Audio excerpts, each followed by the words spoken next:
Good morning, and thank you very much for joining us. I am Yori Folari. Hope we meet you well. Our guest this morning is Dr. Tony Ofoyeton, Director General, International Institute of Professional Security. A fine morning to you, sir. Good morning, sir.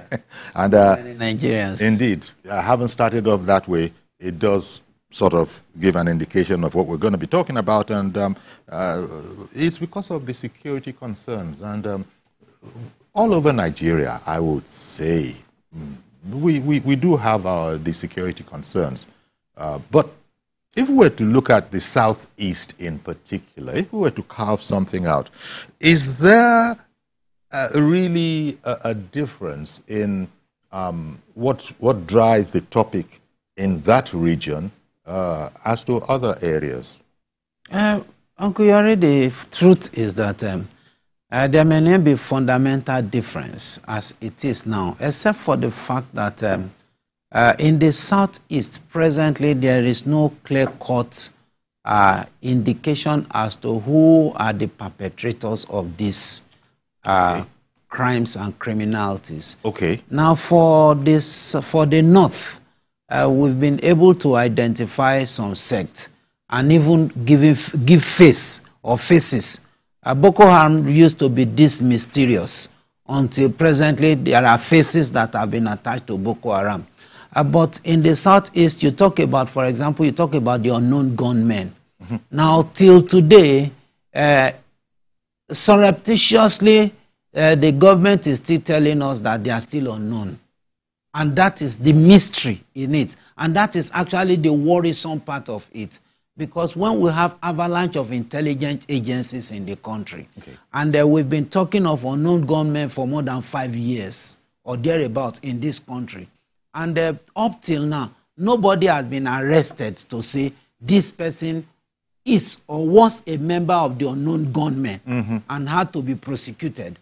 So that actually is the dynamics that makes the Southeast security challenge a very unique one. You see a group of people that would come and perform havoc and disappear into thin air. Consciously or unconsciously, it means that by implication, there is this, tacit approval. It may not be intentional from security agencies. It may not be intentional. But in a situation where people believe they depend on you, now you discourage them from self-help. And discouraging them from self-help is as good as telling them we are capable of handling the situation. But look at now, you are talking of some group of people you call unknown gunmen, and you still think that you should be able to, you should still address them as unknown gunmen. Well, this is the challenge. Although I dare say Nigeria does have this challenge of, and this is really coming from the rest of us, maybe not those who are in charge. It is felt that a lot more is known about goings on in our country, in our communities, than is actually allowed, that is actually spoken of. And this sort of binds everybody, both those who should be in charge and those who indeed are yearning to be governed over. When you try to read up on this subject, you find that the elders in that area, they are not short of expression. They think, from what I've been able to read, that one of the main challenges in the Southeast and its security issues is the refusal of, maybe inability is perhaps a better word, of the governors there to work as a team. Everybody, so the narration goes, so the narrative goes, everybody wanting to, become a victor on his own, whereas it is being emphasized by those elders who are commenting, some of them who are now retired, saying that we need to come together to solve this matter together. There is the thought, there was recently a summit, there's the thought that present leaders don't consult enough. Present leaders in the Southeast don't consult amongst themselves enough. And the idea, you can see the idea behind that thought is that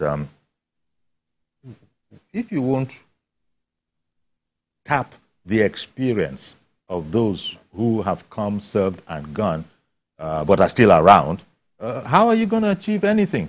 Because it is felt that you can come into office at a very young age, you don't know much about administration. Yes, you could have been voted in. That is on the one hand. The other hand, Bianca Ojukwu, Ambassador Bianca Ojukwu, she was saying the other day that if you don't release Nnamdi Kanu, there will never be an end. I mean, as disparate as that. Is it, Uncle Yori? There are a lot of dynamics in the Southeast security challenge. Okay.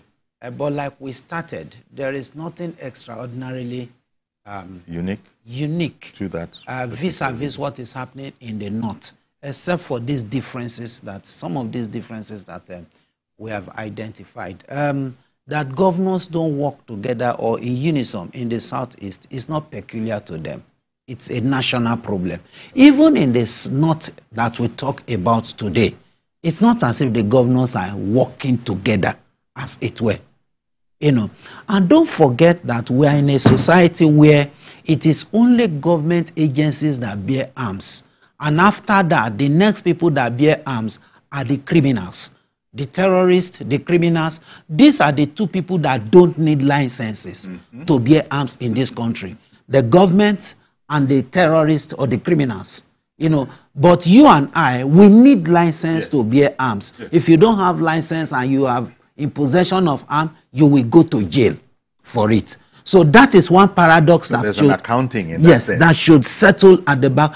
Now for the Southeast, the political part of it is not helping matters. That's just the truth. You know, politicians are more interested in their political ambition vis-a-vis the security challenge there.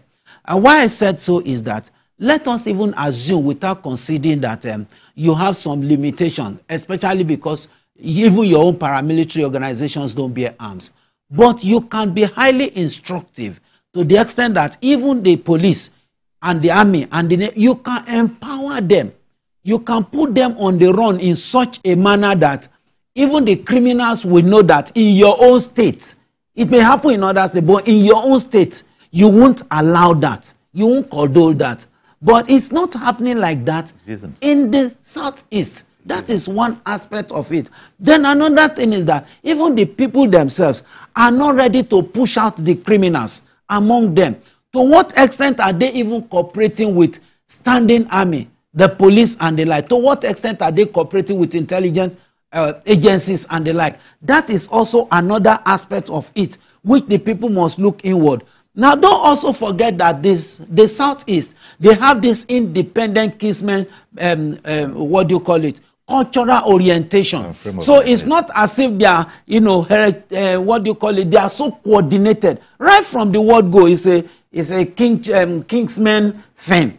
So if security is going to bring them together, now it has to be something that is of a common interest to them. So that now brings me to the issue of Bianca Ojukwu. Now, that means that as it is now, whether you like it or not, the government has made a hero out of Nnamdi Kanu.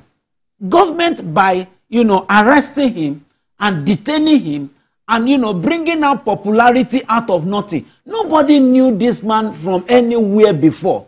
But one of the best ways government unconsciously brings out hero from activists, the day you arrest them, you have made them automatic heroes. Because most of the time, if you look at the way it starts, you know, unassumably, it starts quietly and all those stuff like that. These people were not bearing arms initially, if you remember. It was just placard, normal activism and all those stuff like that. IPOB the IPOBs and all those stuff like that. You know, I was part of the entire one of these, and I said that if government did not handle it properly, these people will re-strategize and reappraise their strategy. And that's what happened today. Today now you are no longer talking of an IPOB of a placard and all those stuff like that. You are now talking of an IPOB that has the capacity and capability to able to, you know, confront our military formation. Why? Because the government before now had handled this matter, as far as I'm concerned, unprofessional. As far as I'm concerned. And that is what now today, For you to now assist the situation, we are not talking about release of the Nnamdi Kanu. And to me, as far as I'm concerned, there is nothing spectacular about the release of Nnamdi Kanu. If you release Nnamdi Kanu is not going to divide Nigeria. Nnamdi Kanu is not going to separate Nigeria. It does not have the capacity or capability to bring Nigeria into disintegration. No, is it? It doesn't have it. Nor is it guaranteed that anything can change in the security situation. But no, if you release Nnamdi Kanu, it has its own, because whether you like it or not, do you know what it means for IPOB to say people should not open shop on a particular day? And indeed, they go their way. Till today. And for goodness sake, that speaks volume. You and I can't do. You can't go to your community and say you're angry with government. Don't open shop. So that simply means that the government on its own, look, there are times that we have to swallow our pride to do the needful. There is nothing. Ojukwu did worse than he did. Ojukwu led Nigeria to war, but Ojukwu was given presidential pardon. The same Ojukwu still contested. It was Ojukwu that established ABGA we are talking about. Contested to be president of Nigeria. So what has he done? To the extent that we are now incarcerating him for this long. And that also is an amber that is watering the seed of bitterness in that southeast. So there's nothing spectacular about the release of Nnamdi Kanu. It's a political matter. It's not a legal issue. There's nothing like treasonable felony and all those things we are talking about. It's a pure political solution that we are going to court and come in every day. He can remain in court for how many years? Obafemi Awolowo was in court for 10 years or thereabout, or was in jail. All those things are political things. And the only solution is political solution. And if the government is humble enough to attend to it politically, it will have its own percentage. Okay, I was going to say that. Yes. It isn't as if you're saying... No, it's going to have its own fundamental percentage in the reduction of the security challenges in the Southeast. Because at that point in time, even the unknown government and the IPOB, now the question will now be, on what ground, on what rationale are you now talking about this type of violence? Indeed. Yes. Hello, good morning, Mr. George in Ikeja. Uncle Yori, and good morning to Tony. Yes. Good morning. Uncle Yori, truth must be told. When this issue of agitation was launched by Nnamdi Kanu in the East, it wasn't militant initially. Later on, he launched a military wing that was becoming troublesome to the society. We did not see the leaders in the East do anything. From my own way of seeing it, they instead encouraged it. The political elites in the East believed it will help them in their political ambitions. That if their son is calling for a separate country, the rest of the country might be forced to allow a president to be elected from the East. Because of that, they fell quiet and the thing grew and grew and grew. To the point that they themselves, and even IPOB, set up by Nnamdi Kanu himself, could no longer control it. You can always start something. You can't control the effect.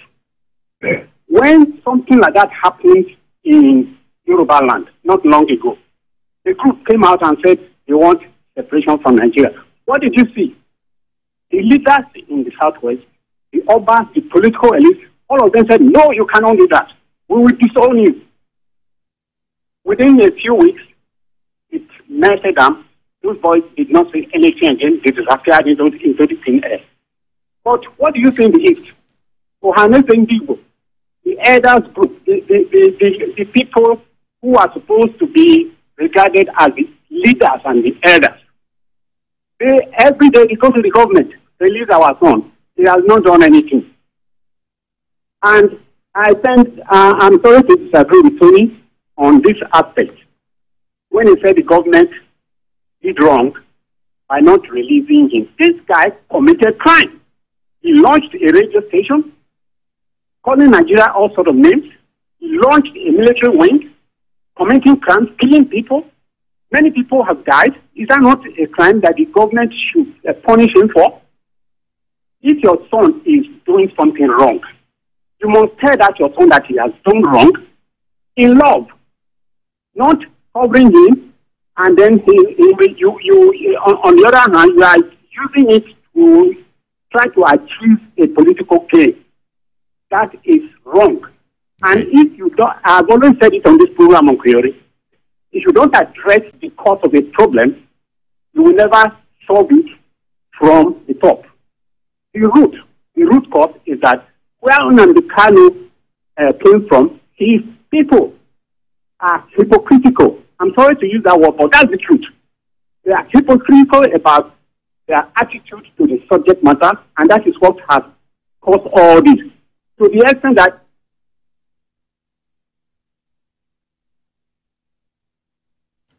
okay, I think we did lose there.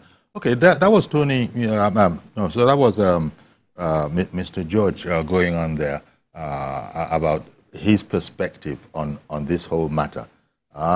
Okay, some of it was a bit delicate in the sense, you know, one has to be careful about what one utters on these matters.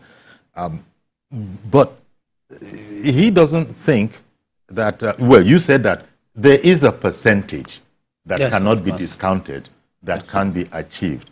But to the main subject matter, because this is not about IPOB. No. This is not about IPOB. No. It's about insecurity in the area. And where that is coming from, there are these linkages that you don't quite understand. For instance, Ebubeago, for example, their own version of Amateku.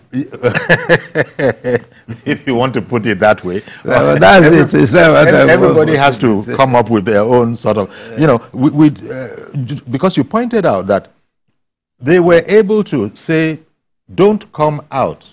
You hear, oh ye hear this, oh ye hear this. Don't come out on certain days, and, you know, people complied.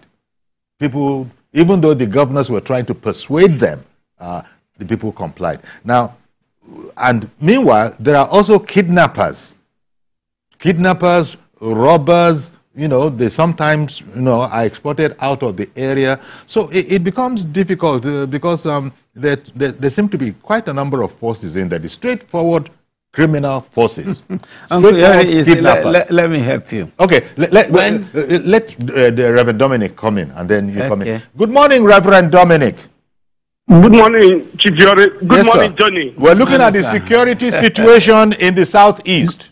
Yes, Yore, it is quite interesting when you bring guests here. But to be frank, Tony, God bless you. Tony has spoken truth to power. But Chief Yore, let me answer George and answer to Nigerians. George is not fair to us. As a man called Joe Ibokwe, his house has been burned down in the east. Most of us do not go to the east because we do not support IPOB. Not because we don't support, we are their friends. No, we don't support the injustice they made to us. But this young man called in prison now, Nnamdi Kanu, when he rose up, most of us, I won't tell you what I told him on television. We told him how to go on this way. You can't fight an elephant while you're an ant. That's another thing I don't want to say here. Most of us, Yori, do not go to Southeast again. Because if you go to Southeast today and say, young men, take it easy, you become a saboteur. You are married to be destroyed or killed. So, George is not fair. All the elders of Igbo land did not support this movement the way they're going about it. We supported that there's injustice made against us, but you don't use injustice to fight injustice. That's our position. Number two, Tony have the right. When this thing started, they declared IPOB militant group. They have not killed one fly. Tony is my witness. I'll talk to them. They have not killed one fly. We said the last administration, not this administration, but other administration, mismanaged the whole issue. How do you tag a people who in UN, you have right to say, I don't want to belong to this nation or that nation. You don't tag the militants. By that time, they have not killed one bird. They have not killed one fly. It's when they called the militants, and they arrest this man, take him to court. One of our senators, I believe, stood for him And when he came back, Nigerian government went to his house to fight him, even not the day of the court. These guys are not as stunned. It is that war. I went there 2 years ago. If you still go to the Carlo house today, it's like a civil war place. Over 20 cars were burned down. I'm not supporting him. But what I'm trying to say, there's no Igbo man that watched his cause. I'm above 50 and have been part of Igbo people that supported Nnamdi Kanu and the way he's going. Do you know he calls us pastors? He said we are stupid pastors. He don't respect the traditional rulers. He doesn't respect the political leaders. They won't like what I'm saying now. But judge is not blanket we, who are intellectuals from Southeast, that we supported Nnamdi Kanu. That is not true. What happened is that the last government mismanaged it. Do you know that this young man called Nnamdi Kanu has started this shenanigans in the days of Goodluck Jonathan. And Goodluck Jonathan ignored him. He went to the dustbin of no history. It was the Buhari government that made hero out of nobody. And today, here we are. Let me say this. The situation in Southeast today, even though you release this man, we don't go to normal. Because Amrapas have become IPOB. Kidnappers have become IPOB. What is unknown government? I've told you this session. There's nothing like unknown government. IPOB people are our brothers. They are our sisters. They are cousins. They are in-laws. We know them. But what you call unknown men, we are criminals who took advantage of a bad situation. So please, judge not insult the Igbo people. We do not support that nonsense. If we want to pull away from Nigeria, we are intellectual enough to know what to do. And we're not going out of Nigeria. We have built this nation from Sokoto to Abuja to Lagos. Igbos, we have built it. We're not going anywhere. So please, sir, let me say this. I beg Tinubu, who is a good activist like me, to release this man to go back to UK and let's find our peace here. But that man is irrelevant to come to Igbo land. He has no voice in Igbo land. It's not a possibility. All right then. Well, I think he just said some of the things I wanted to say with respect to your question, that as we speak today, criminals have taken advantage of what is happening in the Southwest. Southeast. What ordinarily should be a political agitation. It's just like when you hear kidnapping in the north, for example. You first of all go to, everybody thinks it's the Fulani men that kidnaps.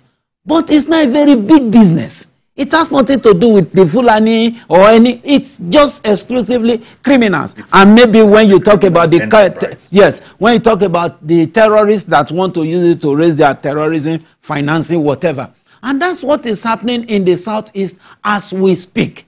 As we speak. Unfortunately, being aided and abetted by their own brothers and some of the criminal elements that are in some of these forces. Aiding them and abetting them. And that is why you are talking about some of these security challenges in this Southeast. Now, Nnamdi Kanu will, once you see, there is no way you talk about Southeast security challenge that you will not talk about IPOB. Yes. You know, because, but like he rightly said, IPOB is now a combination of the good, the bad, and the ugly.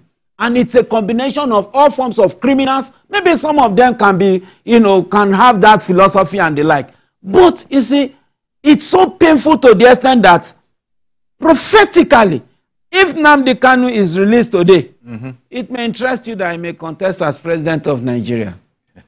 It may interest you that if he say, okay, I want to be governor of his state, he will win landslide. Well, because there is a certain notoriety now.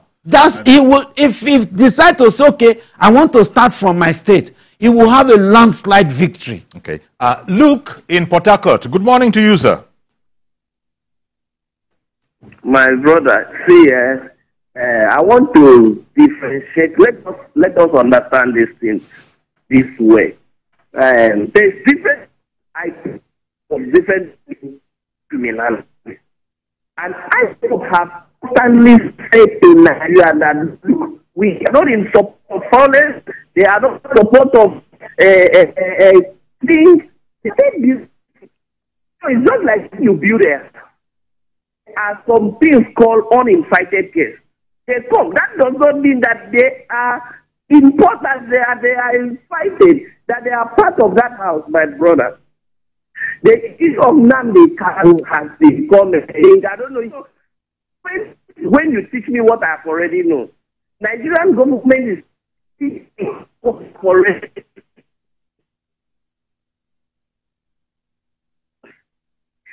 It pains me when I saw Supreme Court returning this man back to a lower court.